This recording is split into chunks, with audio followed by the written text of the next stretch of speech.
अस्सलामुअलैकुम, क्या हाल है आप सबके। मैं हूँ फ़ातिमा ह्यूमन टैलेंट से। वीडियो शुरू करने से पहले हम दुरूद शरीफ पढ़ते हैं। अल्लाहुम्मा सल्लि अला मुहम्मदिन व अला आलि मुहम्मद कमा सल्लैता अला इब्राहीम व अला आलि इब्राहीम इन्नका हमीदुम मजीद। अल्लाहुम्मा बारिक अला मुहम्मदिन व अला आलि मुहम्मद कमा बारकता अला इब्राहीम व अला आलि इब्राहीम इन्नका हमीदुम मजीद। आज की वीडियो ओज़ नेचुरल सीरम के बारे में है। तो मैं आज आपको सीरम के फ़ायदे बताऊंगी इस वीडियो में। और अक्सर लोग बोलते हैं कि मॉइस्चराइज़र और सीरम में क्या फ़र्क होता है, तो मैं आपको फ़र्क बताऊंगी कि मॉइस्चराइज़र और सीरम में क्या फ़र्क होता है। और ये ओज़े नेचुरल सीरम जो है ये यूएसए का है और ये बहुत ही अच्छा सीरम है। स्पेशली ये उन लोगों के लिए है जिनके चेहरे पर पिंपल्स हैं या पिंपल्स के मार्क हैं या जिनका कलर जो है डल है। ये इस सीरम की पैकिंग है। ये विटामिन सी सीरम है। इसके ऊपर इसके सारे इंग्रेडिएंट भी मेंशन हैं कि इसके अंदर विटामिन सी भी है, विटामिन ई भी है, रोज़ हिप्स के एक्सट्रैक्ट हैं, ग्रीन टी के एक्सट्रैक्ट हैं और इधर इसके सारा अप्लाई करने का तरीका भी मेंशन किया हुआ है और लिखा हुआ है कि इसको हम मेकअप के अंदर भी अपनी स्किन को मॉइस्चराइज करने के लिए यूज़ कर सकते हैं। ये यूएसए का सीरम है और इसके अंदर 95% नेचुरल इंग्रेडिएंट हैं।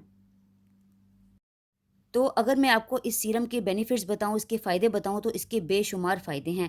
इसके इस्तेमाल से हमारी एक्ने ख़त्म हो जाती है। इसके इस्तेमाल से हमारे फेस पर जो पिगमेंटेशन होती है, जो दाग धब्बे पिंपल्स के होते हैं, वो ख़त्म हो जाते हैं। हमारी स्किन दिन ब दिन ग्लोई और फेयर हो जाती है। इसके अंदर मौजूद एंटीऑक्सीडेंट प्रॉपर्टीज़ की वजह से हमारी स्किन जो सूरज की शुआओं की वजह से और पोल्यूशन और सिगरेट के धुएँ से डैमेज हो जाती है, इसे ये रिड्यूस करता है, यानी हमारी स्किन को वापस अपनी पुरानी हालत में लेके आता है।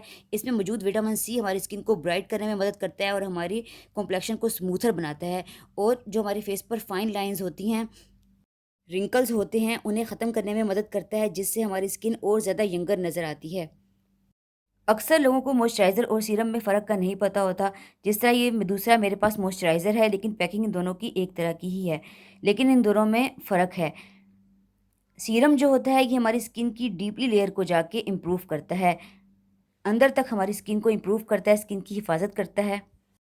जबकि मॉइस्चराइज़र ये सिर्फ़ हमारी स्किन की ऊपर वाली लेयर को ही इम्प्रूव करता है, डीपली ये कोई काम नहीं करता, ये हमारी स्किन की ऊपर वाली तह को ही इम्प्रूव करता है। अगर इस सीरम के इस्तेमाल की बात करें तो डेली बेसिस पर आपने इसको यूज़ करना है। दिन में 1 दफ़ा इसका यूज़ करना आइडियल स्किन के लिए ज़रूरी है। और लगाने का तरीका भी कुछ इसी तरह है कि आपने इसी तरह 2-2 ड्रॉप अपने गालों पर ले लेने हैं, 1 ड्रॉप फ़ोरहेड पे लेना है, 1 ड्रॉप चिन पे लेना है। पहले हल्के हाथों से पूरे फेस पर इसको फैला लेना है और फिर 2 मिनट तक या 1 मिनट तक बिल्कुल हल्के हाथों से आपने जो है इसका मसाज करना है। सीरम लगाते ही आपको एकदम स्किन बहुत स्मूथ और सॉफ्ट फ़ील होगी, लेकिन आप अभी 5 या 10 सेकंड ही मसाज करेंगे तो आपको पता भी नहीं चलेगा कि आपने कुछ लगाया है, क्योंकि ये डायरेक्टली डीपली स्किन के अंदर चला जाता है। ये बिल्कुल भी ऑयली नहीं होता, हालाँकि इसके अंदर नेचुरल ऑयल जो हैं वो मौजूद होते हैं। ये हमारी स्किन को डीपली मॉइस्चराइज़ करता है और हमारी स्किन की को प्रोटेक्ट करता है। अगर आपको पिगमेंटेशन है या आपकी स्किन पर पिंपल्स के मार्क्स हैं या आपका कलर डल है और आप अपने कलर को नेचुरली ग्लो देना चाहते हैं बगैर किसी साइड इफ़ेक्ट के, तो आप इस सीरम का यूज़ कर सकते हैं। इसकी प्राइस पाकिस्तान में 2000 में ये आपको मिल जाएगा, लेकिन इसकी कॉपी भी है, वो आपको 800 में मिलेगी, लेकिन उसका इस्तेमाल का कोई फ़ायदा नहीं है। आपने ओरिजिनल ही यूज़ करिएगा। ये सीरम आपको हर कंट्री में मिल जाएगा। तो चलें अब हम वीडियो ख़त्म करते हैं। अगर आपने अभी तक मेरे चैनल को सब्सक्राइब नहीं किया तो प्लीज़ मेरे चैनल को सब्सक्राइब कर लें और अगर वीडियो अच्छी लगी हो तो वीडियो को लाइक करिएगा, इसको अपने फ्रेंड्स के साथ शेयर करिएगा। थैंक यू, टेक केयर, अल्लाह हाफ़िज़।